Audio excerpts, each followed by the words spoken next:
వచ్చిన తర్వాత చేనేత కార్మికులు ఉచితంగా కరెంట్ ఇవ్వడంపై చేనేత కార్మికులు మీకు ఎలా అనిపిస్తుంది? మాకు చాలా ఆనందంగా ఉందండి. ఉచిత కరెంటు చేనేత కుటుంబానికి 200 యూనిట్లు ఫ్రీగా ఇవ్వడం వల్ల మాకు ఆర్థికంగా చాలా ఇబ్బందుల్లో ఉన్నాము. కరెంటు బిల్లు కట్టుకోలేకపోతున్నాము. వాస్తవంగా టైం అయిపోయేలోపు ఏదో విధంగా కట్టుకుంటున్నాం పెనాల్టీ పడకుండా. ఇప్పుడు ఫ్రీగా రావడం వల్ల కొంచెం మాకు చాలా ఆనందంగా ఉంది. అంటే కొంచెం మంది వైసీపీ అంటున్నారు చేనేత కార్మికులు పట్టించుకోవట్లేదు గవర్నమెంట్ అదేం లేదండి. తెలుగుదేశం పార్టీ ఎప్పుడు చేనేతకు అండగానే ఉంటుందండి. అంటే ఈ గవర్నమెంట్ ఇప్పుడు మీకు లోకేష్ గారు మంత్రిగా ఉన్నారు, దగ్గర మీకు ఎలాంటి ఏర్పాట్లు చేశారు చేనేత కార్మికులు? కానీ చేనేత కార్మికులు ఎప్పుడు ముందే ఉంచుతారండి లోకేష్ గారు. లోకేష్ గారు ఎప్పుడు మాందే ఉండి చేనేత కుటుంబానికి ఎంతో ఆదరంగా ఉంటారు. మాకు ఎంతో మంచి చేయాలని, ఇంకా మంచి చేయాలని, మా రోజు బాగా ఇంకా డెవలప్మెంట్ తేవాలని చెప్పి కోరుకుంటున్నాం. అంటే ఇప్పుడు మీకు గవర్నమెంట్ వచ్చిన తర్వాత సూపర్ 6 పథకాలు ఇచ్చారు కదా, వచ్చినాయి అమ్మ మీకు? వచ్చినాయి సార్. ఏమి వచ్చినాయి? మాకు 3,000 రూపాయలు పింఛన్ ఉంటే మా మామయ్య గారికి ఒకేసారి 1,000 రూపాయలు పెంచి 4,000 రూపాయలు పింఛన్ ఇచ్చారు సార్. అలాగే మా పిల్లలకు స్కాలర్షిప్లు వస్తున్నాయి, ఫ్రీగా కాలేజీలో సీట్లు కూడా వచ్చినాయి, చదువుకుంటున్నారు. ఇప్పుడు తల్లికి వందనం అంటే రాదు, పిల్లలు కాలేజీ కాబట్టి కరెంటు బిల్లు ఫ్రీగా వస్తుంది. గ్యాస్ బండ్ల దీపం పథకం కూడా ఫ్రీగా వచ్చింది. ఇప్పుడు ఉచిత బస్సు వస్తుంది. మాకు చేనేత కుటుంబానికి 24,000 కూడా ప్రకటన చేశారు, అది కూడా వస్తుంది. ఇంకా చాలా ఆనందంగా ఉంది. అంటే ఇప్పుడు అసలు గత గవర్నమెంట్ లో అసలు మీకు పట్టించుకున్నారంటే పట్టించుకోలేదు అని కూడా చెప్పలేము, కానీ ఎంతగా అయితే పట్టించుకోలేదు. ఇప్పుడు బాగుంది. ఉచితంగా వాళ్ళకి విద్యుత్ కల్పించడంపై మీకు ఎలా అనిపిస్తుంది? అదే ఇప్పుడు చేనేతలు ఏదైతే ఒక వారం రోజులు నేస్తే 1,700 నుంచి 1,800 రూపాయలు వస్తుంది. ఇప్పుడు ఈ కూటమి ప్రభుత్వం ఇచ్చినటువంటి 200 యూనిట్లు అనేది దరిదాపుగా 1,500 నుంచి 1,700 రూపాయల వాల్యూ. వాళ్ళు ఒక వారం కష్టపడితే ఏదైతే వాళ్ళు సంపాదించే ఇది కూడా విద్యుత్ బిల్లుల రూపంలో కడతం జరుగుతూ ఉంది. దానికి కూడా చేనేతలందరూ కూడా ఈ రోజున కూటమి ప్రభుత్వం ఇచ్చినటువంటి 200 యూనిట్లకి చేనేతలందరూ కూడా చాలా సంతోషంగా, ఎందుకంటే ఒక వారం కష్టం వాళ్ళకి మిగిలింది.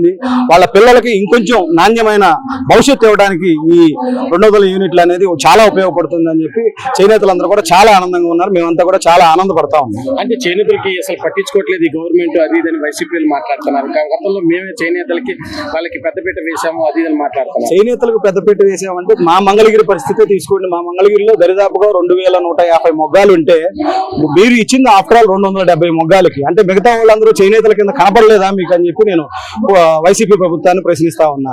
ఇప్పుడు కూడా మీరు కళ్ళబొల్లి మాటలు చాలా చెప్పారు, జనం నమ్మి ఆ రోజున మీకు 154 స్థానాలు ఇచ్చారు. మీరు చెప్పినటువంటి కళ్ళబొల్లి మాటలు నిలబెట్టుకోలేదు, బట్టలు నొక్కుతామని చెప్పి మోసం చేశారని చెప్పి ప్రజలందరూ కూడా గమనించి ఇవాళ 11కే మిమ్మల్ని పరిమితం చేశారు. ఇప్పుడు కూడా ఎలాంటి కళ్ళబొల్లి మాటలు ఇంకా జనాల్లోకి తీసుకెళ్దామంటే ఇప్పుడు కూడా మీరు వాడవాడలకి పోయి ఆ స్కానర్లు పట్టుకొని తిరుగుతామంటే మిమ్మల్ని ఎవరు పట్టించుకోని పరిస్థితి.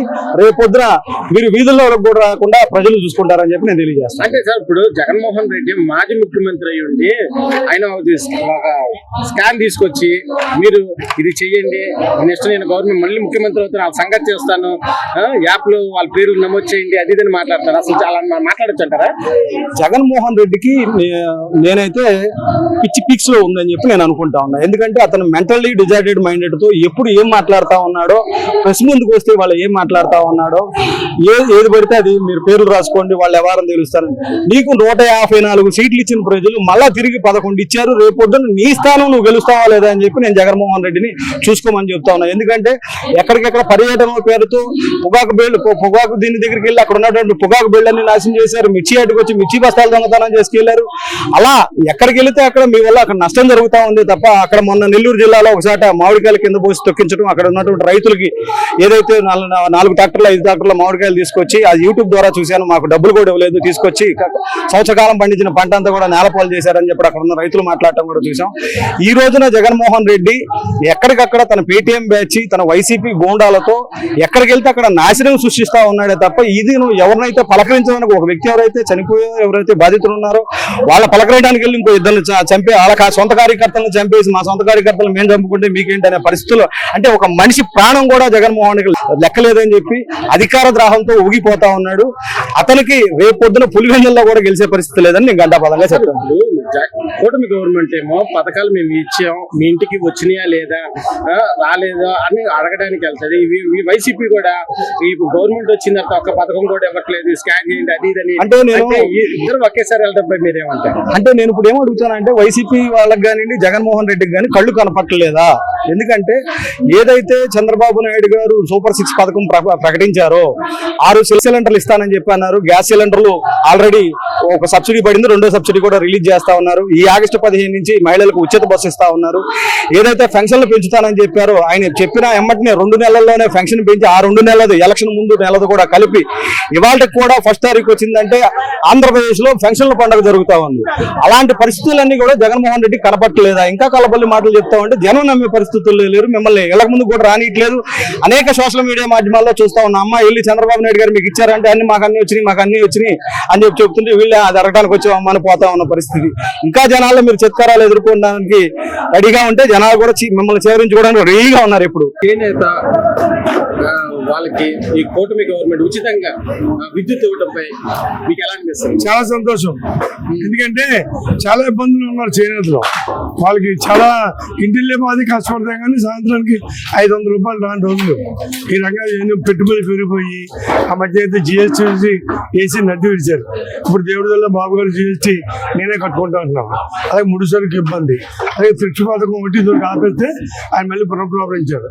అలాగే పౌర్ణం కేంద్రంలో చేనేత రుణంతో ఇవ్వడం చాలా సంతోషం. ఇదే సందర్భంలో ఎప్పుడైతే నారా లోకేష్ గారు ఈ ఊళ్ళో వాళ్ళకి పట్టాలు ఇస్తారన్నారో అది రాష్ట్ర వ్యాప్తంగా ఇంప్లిమెంట్ చేయడం చాలా ఒక శుభ పరిణామం. జగన్మోహన్ రెడ్డి ఈ గవర్నమెంట్ వచ్చిన తర్వాత సూపర్ 6 అని పేరు చెప్పుకుని డబ్బా కొట్టుకుంటుండే తప్ప ఒకటి కూడా హామీ అమలు చేయట్లేదు, అది ఇదని మాట్లాడుతున్నారు. మీరేమంటారు? ఆయన ఖాళీగా ఉన్నాడు, అలా మాట్లాడికి ఏం మాట్లాడతాడు?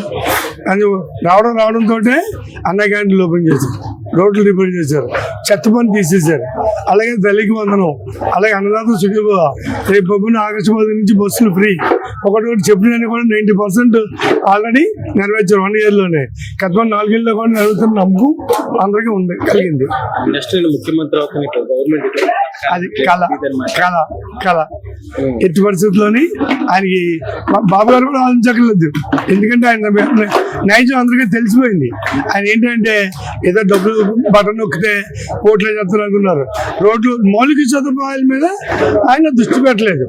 మెయిన్ మౌలిక సదుపాయాలు 50 యావరేజ్లు ఉంటారు, వాళ్ళకి పథకాలే అక్కర్లే, కానీ అందరికి రోడ్డు బాగుండాలి, వాళ్ళ వాటర్ ఫెసిలిటీ బాగుండాలి, కరెంట్ బాగుండాలి. ఈ మౌలిక సదుపాయాలు బాబు గారు ఎక్కువగా ప్రిఫరెన్స్ ఇస్తారు. కాబట్టి చాలా మంది ఇప్పటికీ తటస్థులు అందరూ కూడా చేసుకున్నారు. ఇంతకుముందు ఇప్పుడే బాగుంది. జగన్మోహన్ రెడ్డి అన్నాడు నెక్స్ట్ నేను వస్తాను, ఒకవేళ మీ మీద ఎవరికైనా గొడవ జరిగితే ఒక యాప్ ఓపెన్ చేశాను, దాంట్లో ఆ పేరు నమోదు చేయండి, మళ్ళీ నేను ముఖ్యమంత్రి అవుతా, ఆ సంగతి చూస్తాను అని ఒక మాజీ ముఖ్యమంత్రి అలా అంటే కరెక్టేనా? కరెక్ట్ కాదు. పైగా ఇప్పుడు మీరు తనులుతానండి, నేను 4 కేసులు పడుతుంటే తనులుతుంటే రెడీగా ఉన్నారు. ఇప్పుడు నా షాప్ లో పనిచేయడానికి ఎవరైనా హెల్పర్ రమ్మంటే ముందే అడుగుతున్నారు అంతతో జీతం అని. ఆయనేమో ఎక్కడో రాసుకొని యాప్ లో పెట్టి వాళ్ళు శిక్షిస్తాడంట. ఇప్పుడు వీళ్ళు తనులు తినాలంట. ఎంతవరకు అందం ఉంది ఎవరండి వాళ్ళు తనులు తినేవాడు? దాన్ని కాబట్టి అసలు ఆయనకి కొంచెం దూరంగా ఆలోచించుకుంటే, ఆయన అన్ని అనుభవం కానీ ఆలోచించుకుంటే ఇలాంటి మాటలు కరెక్ట్ కాదు. అదేం చెప్పకుండా మీరు వచ్చాక ఏం చేస్తారో చెప్పాలి.